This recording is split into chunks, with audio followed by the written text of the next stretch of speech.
দর্শক, শেখ হাসিনা বিদায় নিয়েছেন, ১৩ মাস পার হয়ে গেছে। গত বছরের ৫ আগস্ট তিনি পদত্যাগ করে চলে গেলেন কোথায়? ভারতে চলে গেলেন। এবং আমরা এখন পর্যন্ত জানি যতটুকু তথ্য, তিনি ভারতেই আছেন। তার সঙ্গে তার মন্ত্রিপরিষদের, তার সংসদের অনেক বড় বড় বাঘা বাঘা নেতারাও সেখানে রয়েছেন। ভারতসহ বিশ্বের বিভিন্ন দেশে তারা ছড়িয়ে ছিটিয়ে রয়েছেন। বাংলাদেশের থেকে সাধারণ আওয়ামী লীগের যারা নেতাকর্মী, তারা মোটামুটি একটা নাজেহাল পরিস্থিতির মধ্যে বসবাস করছেন। শেখ হাসিনা চলে যাওয়ার পরে আমরা ভেবেছিলাম বাঙালি আমরা বোধহয় এবার ইলিশ খাবো, এবং ইলিশ খাবো, খুবই কম দামি ইলিশ খাবো। ইলিশ আমাদের জাতীয় মাছ খুবই সহজলভ্য হবে। জাতীয় ফল কাঁঠাল যেমন আমাদের কাছে খুবই সহজলভ্য, জাতীয় ফুল শাপলা যেমন আমাদের কাছে খুবই সহজলভ্য, তেমনি জাতীয় ফল মাছ ইলিশ আমাদের কাছে সহজলভ্য হবে। ২-৪০০ টাকা কেজি হবে এবং সাধারণ মানুষ ভর পেটে ইলিশ খেতে পারবে। কিন্তু বাস্তবতা কি? বাস্তবতা হচ্ছে যে ১ কেজি ইলিশের দাম প্রকারভেদে ৩,০০০ টাকারও বেশি। এই যখন বাজারের অবস্থা, তখন আমরা একটু হতাশ হই এই কারণে যে শেখ হাসিনা চলে গেল। যে শেখ হাসিনা ভারতের সঙ্গে অতিরিক্ত পীড়িতের কারণে ভারতে বারবার ইলিশ রপ্তানি করতেন, ভারতের দাদাদের খুশি করতেন, ভারতের মানে এক ধরনের তোষণ নীতি তিনি নিয়েছিলেন বলে আমরা অভিযোগ করি, এবং ভারতের সঙ্গে অসংখ্য দেশবিরোধী চুক্তি করেছেন এমনটাও তো আমরা বলি। স্পেসিফিকলি যদি ইলিশের কথা বলি, তাহলে শেখ হাসিনা টনকে টন, শত শত হাজার হাজার টন ভারতে ইলিশ রপ্তানি করতেন, কিন্তু বাংলাদেশের মানুষ ইলিশ খেতে পারতো না। এটাই ছিল আমাদের অভিযোগ। আমাদের প্রত্যাশা ছিল যে শেখ হাসিনা পতনের পরে অন্তত পক্ষে ইলিশটা খেতে পারবো আমরা। কিন্তু বাস্তবতা কি হলো?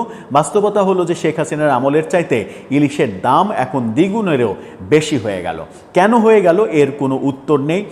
অনেকে বলেন উৎপাদন কম, কিন্তু বাস্তবতা হচ্ছে যে ইলিশের মানে প্রোডাকশনের জন্য কোনো ধরনের কোনো খরচ নেই। ইলিশের মানে চারা রোপণ করতে হয় না, তার মানে হচ্ছে যে ইলিশের ডিম ছাড়তে হয় না, পোনা ছাড়তে হয় না, ইলিশকে ফিড খাওয়াতে হয় না, ইলিশের জন্য পুকুরে লাইটের ব্যবস্থা করতে হয় না, বিশেষ নৌকা রাখতে হয় না, প্রতিনিয়ত খাবার দিতে হয় না, পানির টেম্পারেচার মাপতে হয় না, ওষুধ দিতে হয় না, চুন দিতে হয় না, এর পেছনে বিশাল একটা লোকবল খাটাতে হয় না, কোনো কিছু হয় না। প্রাকৃতিকভাবে সমুদ্রে এবং নদীতে ইলিশ হয়, এবং আমাদের জেলেরা শুধু সেটা সেখান থেকে আরোহণ করেন এবং সেটা বাজারজাত করেন। সেই ইলিশের দাম কেন এত হবে?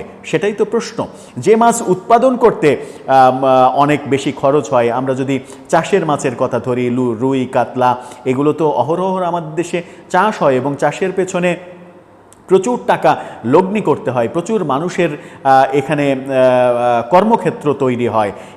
সেই মাছগুলো আমাদের মোটামুটি নাগালের মধ্যে থাকলেও বিনা পয়সায় যেটা উৎপাদিত হয় সেটা আমাদের নাগালের বাইরে কেন? এর উত্তর কোনো দিন, কোনো কালে, কোনো সরকার দিতে পারেনি। দিতে যখন পারিনি, তখন আমরা সাধারণ মানুষ, অসহায় মধ্যবিত্ত শ্রেণী, ইলিশকে স্বপ্নের একটা মাছ ভাবি। কখনো কখনো জীবনের স্বাদ আহ্লাদ পূরণের জন্য জাটকা ইলিশ যদি বাজারে পাই, সেটাও প্রায় ১,০০০ টাকা কেজি, সেগুলো কিনে ইলিশের স্বাদ, মানে দুধের স্বাদ ঘোলে মেটানোর চেষ্টা করে।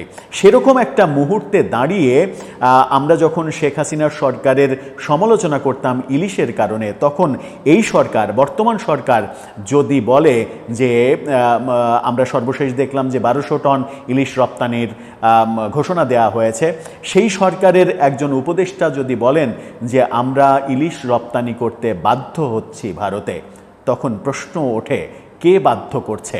দাদারা কি আপনাদেরকে বাধ্য করছে, নাকি আমেরিকা আপনাদেরকে বাধ্য করছে, নাকি জাতিসংঘ আপনাদেরকে বাধ্য করছে? আর আপনি কেন বাধ্য হবেন? আমরা তো শেখ হাসিনা পতনের পরে এই স্লোগান দিয়েছি, দিল্লি না ঢাকা, ঢাকা ঢাকা।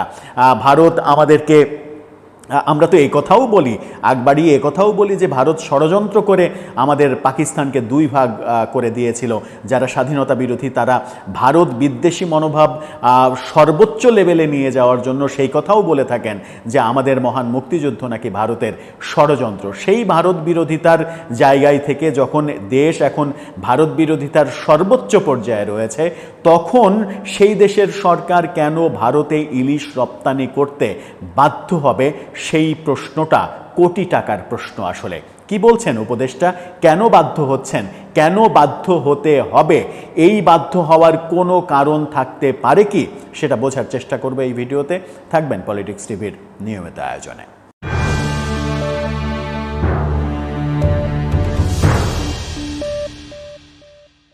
দর্শক, বলছিলাম ইলিশ রপ্তানি, ইলিশ উৎপাদন, ইলিশ দুষ্প্রাপ্য সাধারণ মানুষ, এমনকি কখনো কখনো উচ্চবিত্তের জন্যও ইলিশ একটা স্বপ্নের ব্যাপার। দুদিন আগেই খবরে দেখলাম যে মেঘনা ঘাটে একটা ইলিশ বিক্রি হয়েছে 8,500 টাকায়। ইলিশটার দাম কত হবে, মানে ওজন কত হবে? সর্বোচ্চ 2 কেজির একটু কম। এই তো 2 কেজি ওজনের একটা ইলিশ বিক্রি হচ্ছে 8,500 টাকায়।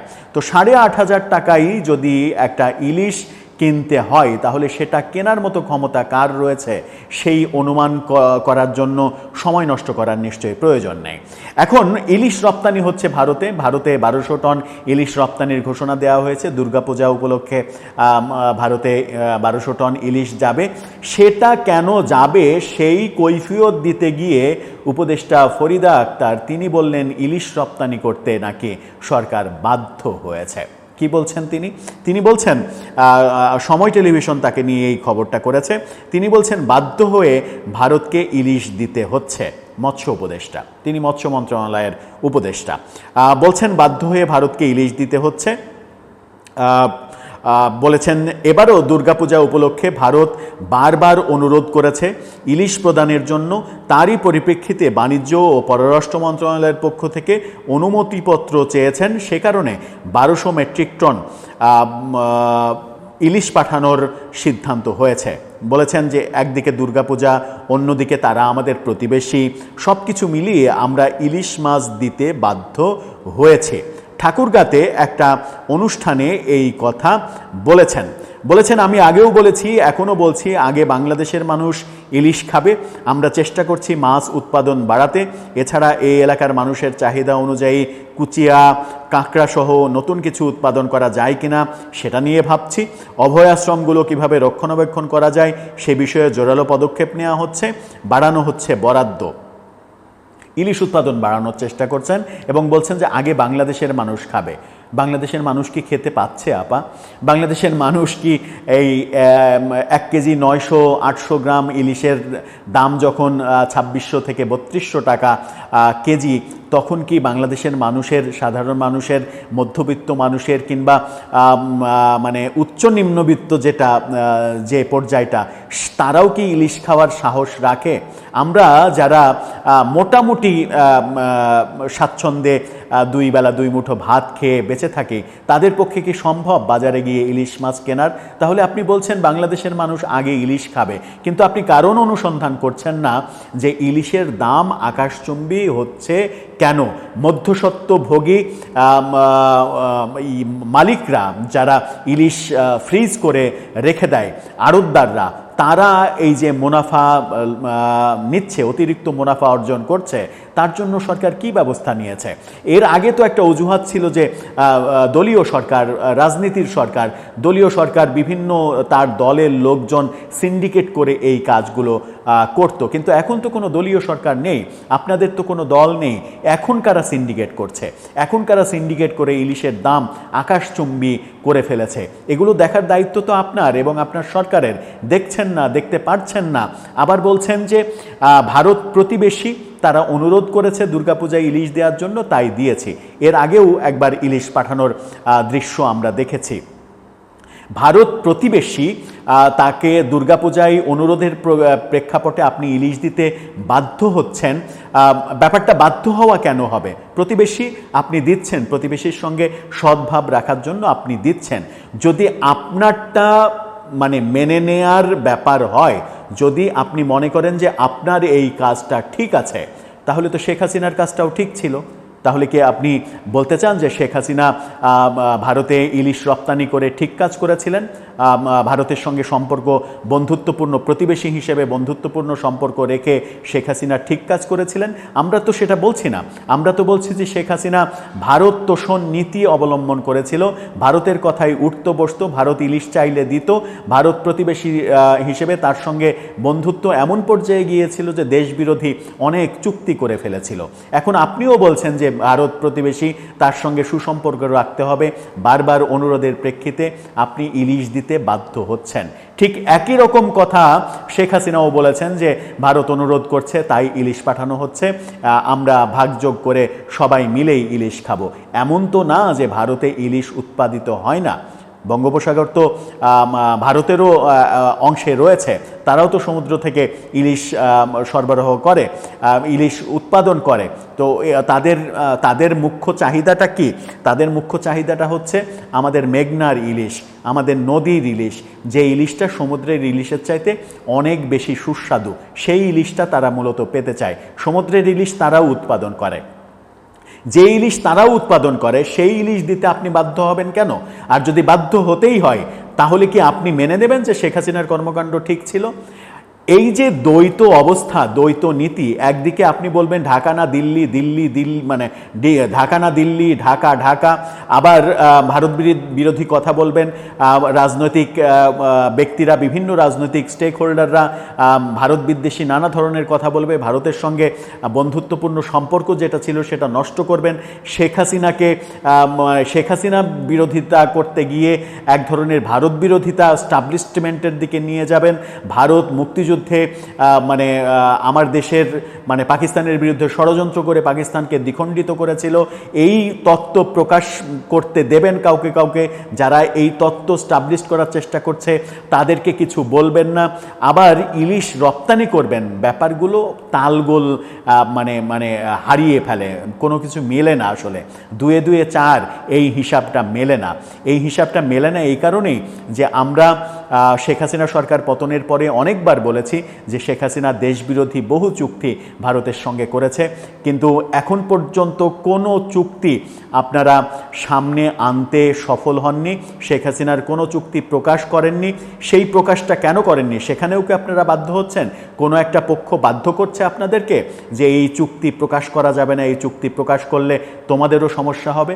সেটা তো হওয়ার কথা নয়। সেটা হওয়ার কথা নয়, কারণ হচ্ছে যে আপনারা কোনো রাজনৈতিক সরকার না, আপনারা স্বাধীন সরকার, নিরপেক্ষ সরকার, আপনাদের সিদ্ধান্ত হবে দেশের পক্ষে।